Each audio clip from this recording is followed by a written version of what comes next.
तेजस और राफेल की ताकत को भूल जाएंगे आप, क्योंकि भारत ने बनाकर तैयार कर लिया इन सारे हथियारों का बाप। दोस्तों, जरा एक पल के लिए सोचिए, अगर आज भारत और चीन के बीच आसमान में टकराव हो जाए तो रडार स्क्रीन पर सबसे पहले जो चीज गायब होगी वो भारत का विमान होगा और सबसे पहले घबराहट मचेगी चीन और पाकिस्तान में। वजह साफ है, भारत ने चुपचाप वो बना लिया है जिसकी उन्हें उम्मीद नहीं थी। नाम है एम का, यानी एडवांस मीडियम कॉम्बैट एयरक्राफ्ट। आज दुनिया फाइटर जेट की गिनती करती है। अमेरिका कहता है हमारे पास F-35 है, चीन अपने J-20 की तस्वीरें 20 दिखाता है, पाकिस्तान कभी F-16 का नाम लेता है तो कभी JF-17 का। लेकिन असली लड़ाई नंबर से नहीं जीती जाती। असली लड़ाई तब जीती जाती है जब दुश्मन को पता ही न चले कि हमला कहां से हुआ, और भारत अब उसी खेल में उतर चुका है। एमएस ये कोई ऐसा जेट नहीं है जो एयर शो में दिखाने के लिए बनाया जा रहा हो। ये तालियां बटोरने वाला विमान नहीं है। इसे इसलिए बनाया जा रहा है कि दुश्मन जब अपनी रडार स्क्रीन देखे तो कंफ्यूज हो जाए। एक पल लगे कि जेट सामने है और अगले ही पल वह गायब हो जाए,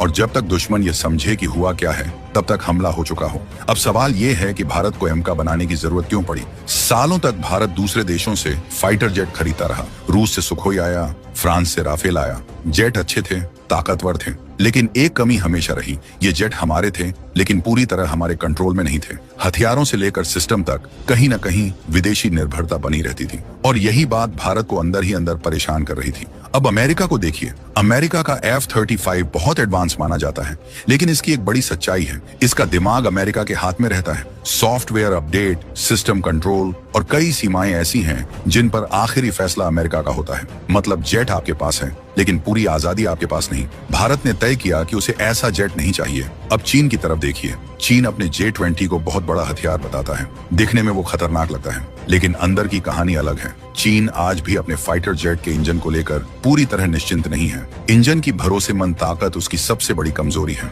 ऊपर से उसका स्टेल्थ डिजाइन हर एंगल से मजबूत नहीं माना जाता। यानी J-20 ज्यादा दिखाने का जेट है, लड़ाई में उतना भरोसेमंद नहीं। और पाकिस्तान की बात करें तो वहां मुकाबले की बात ही नहीं बनती। पाकिस्तान के पास जो भी फाइटर जेट हैं वो सब उधार की तकनीक पर चल रहे हैं। न उसका खुद का इंजन है, न खुद की स्टेल्थ तकनीक, और न ही भविष्य का कोई बड़ा प्लान। उसकी एयरफोर्स बस किसी तरह भारत के बराबर दिखने की कोशिश करती रहती है। अब ऐसे माहौल में भारत ने एमका पर काम शुरू किया।